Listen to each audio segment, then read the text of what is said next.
अस्सलाम वालेकुम।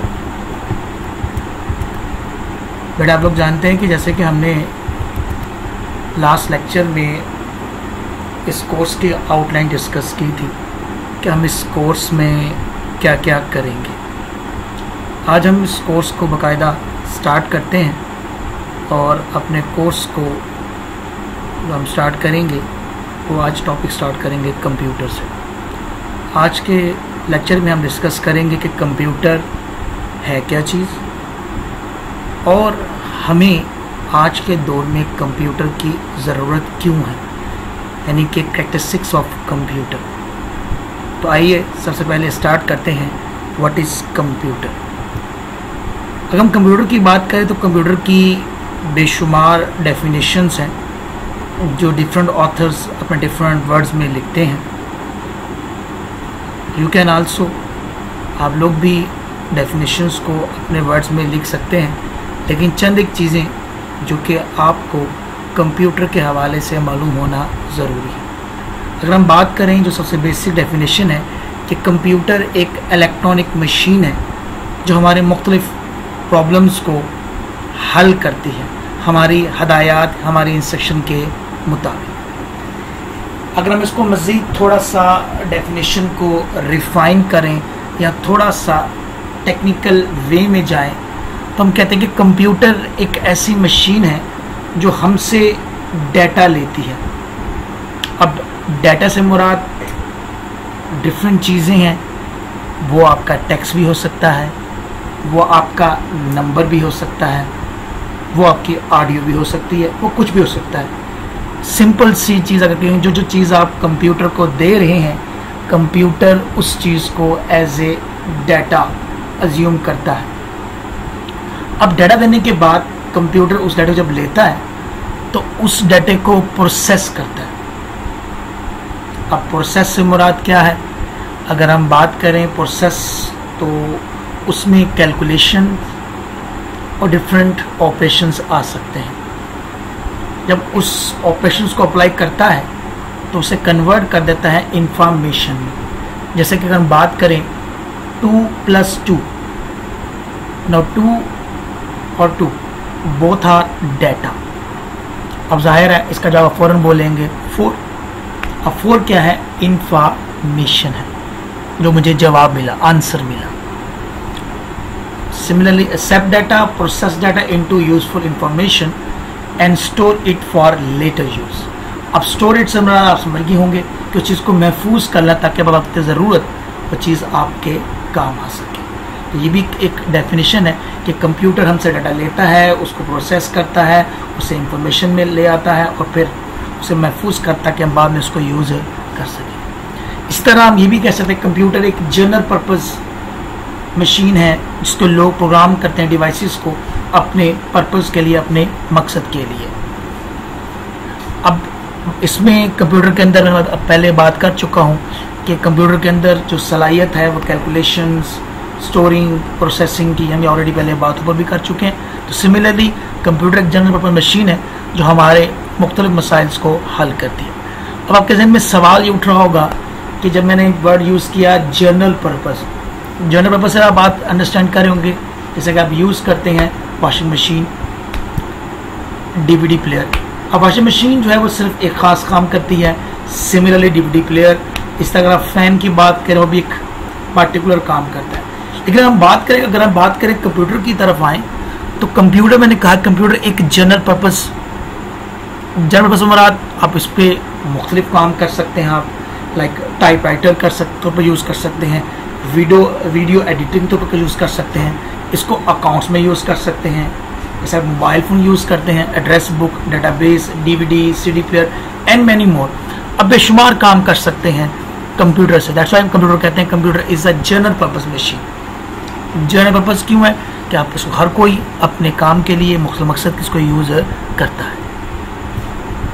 अब सवाल जो आगे उठता है इसी से कि आज के दौर में हमें कंप्यूटर की ज़रूरत क्यों है, यानी कि हम बात करें कैरेक्टरिस्टिक्स ऑफ कंप्यूटर कि हमें कंप्यूटर की किन किन खूबियों की वजह से कंप्यूटर हम लोग यूज़ कर रहे हैं यह कंप्यूटर हमारी ज़िंदगी के अंदर आ चुका है। बेशुमार इसके पॉइंट्स हैं, लेकिन हम जो पॉइंट डिस्कस करेंगे आज, वो सबसे पहला जो पॉइंट होगा वो स्पीड होगा, रिलायबिलिटी होगी, accuracy, storage, versatility, consistency, communication, recalling, control sequence and cost reductions.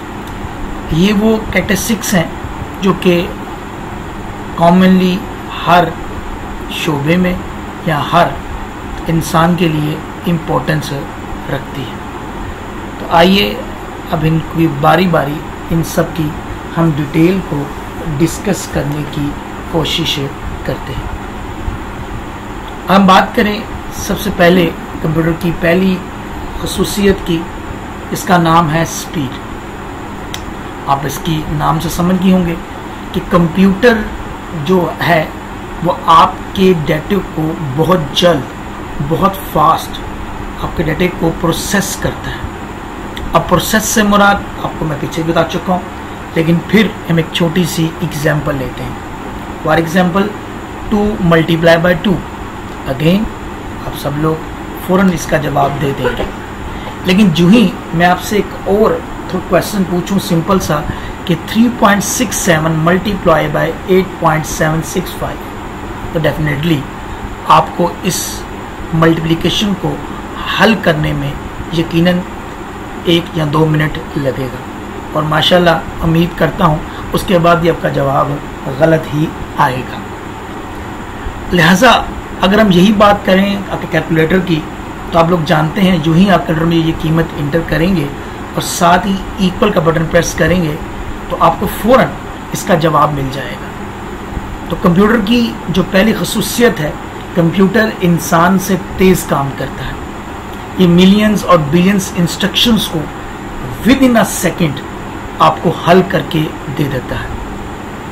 इसलिए हम कहते हैं कि कंप्यूटर की स्पीड, हम ये कह सकते हैं कि कंप्यूटर इंसान से कई गुना तेज़ है। अब ज़ाहिर है तेज़ को अगर हम बात करें तो तेज़ के हवाले से कोई पैमाना होता है।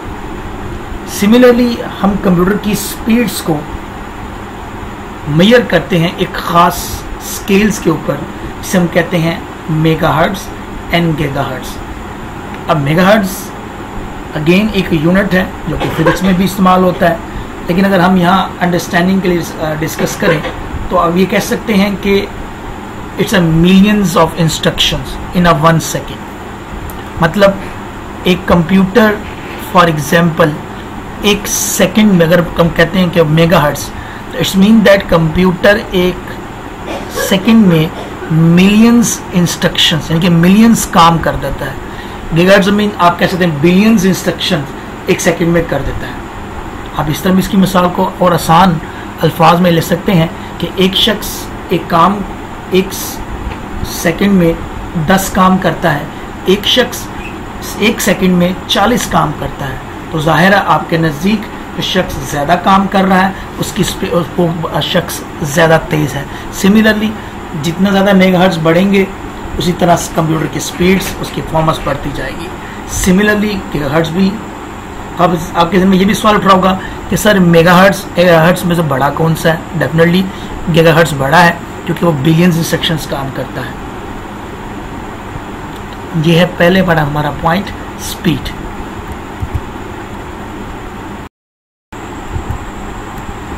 ओके, हमने भी डिस्कस बड़े किया स्पीड। अब आते हैं दूसरे पॉइंट की तरफ, रिलायबिलिटी की तरफ। रिलायबल कंप्यूटर काफ़ी रिलायबल है। रिलायबल से मुराद क्या है? जिस पर इत्मीनान किया जा सके, जिस पर ट्रस्ट किया जा सके।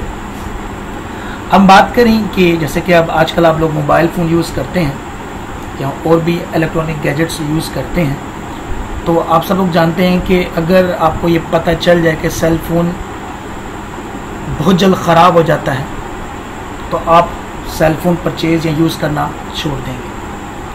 इसी तरह अगर हम बात करें कंप्यूटर के कंपोनेंट्स की या चीज़ों की, मैं आपके यूज़ करते हैं जैसे सेल फ़ोन, वो भी एक कंप्यूटर की किस समय हम डिस्कस करेंगे आगे चल के। कंप्यूटर के जो कंपोनेंट्स हैं, जिसे हम हार्डवेयर भी कह सकते हैं, वो नॉर्मली जल्दी ख़राब नहीं होते। ख़राब ज़ाहिर है मशीनें कभी ख़राब तो हो सकती है, लेकिन हम ये अज्यूम करते रहते हैं कि ये मशीन जल्दी ख़राब नहीं होगी, मतलब टूटेगी नहीं, ब्रेक नहीं होगी, फेल नहीं होगी, लेकिन चांसेस तो ठहर रहते हैं।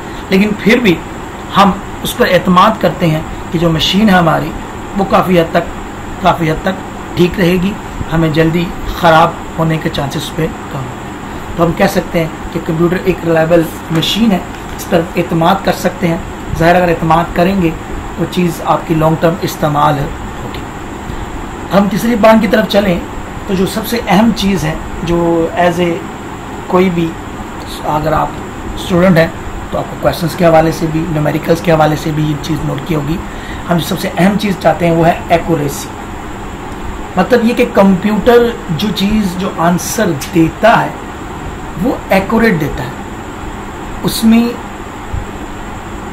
एरर की गुंजाइश नहीं होती। दूसरी हम बात करें, अगर बहुत बड़ा डाटा भी दे दें आप, बहुत बड़ी हैवी अमाउंट भी दे दें, जैसे कैलकुलेटर पे अगर आप मिसाल ले लें, तो आप बड़ी से बड़ी भी अमाउंट जब इंटर करते हैं तो कंप्यूटर आपको बिलझिक एक्यूरेट आंसर देता है।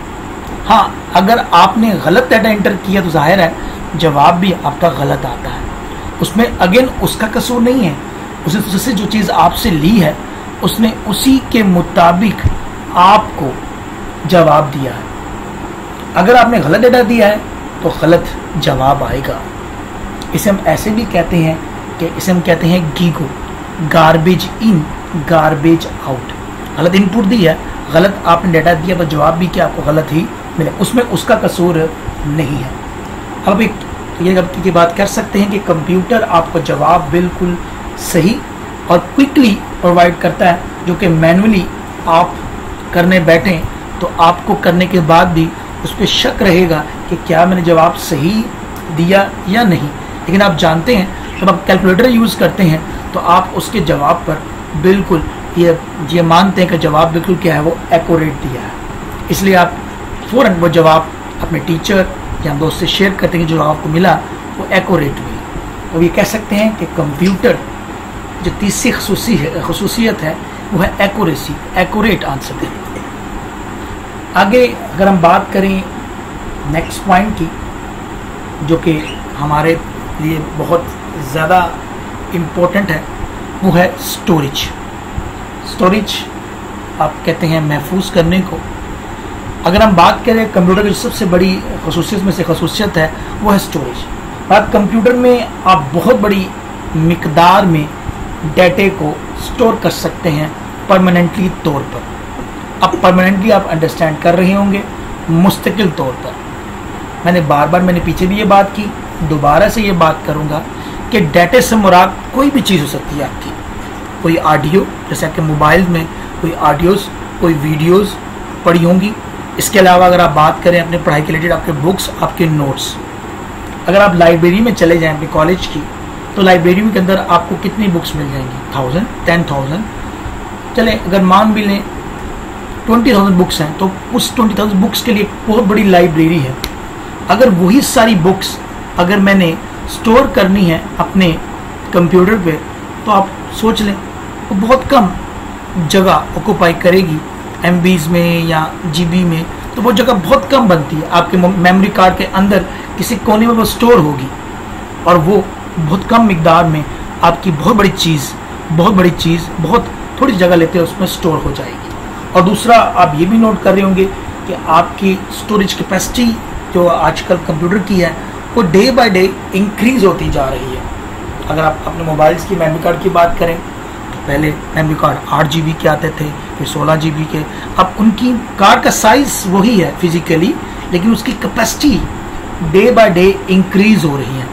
और यही कैपेसिटी हमें बहुत ज़्यादा अट्रैक्ट करती है कि बहुत सारी चीज़ें जो ऐसे फिजिकली अगर आप रूम में रखें, पूरे हॉल में रखें, वो कंप्यूटर के अंदर वही चीज़ सॉफ्ट कॉपी में बहुत थोड़ी जगह में कंप्यूटर में स्टोर हो जाती है।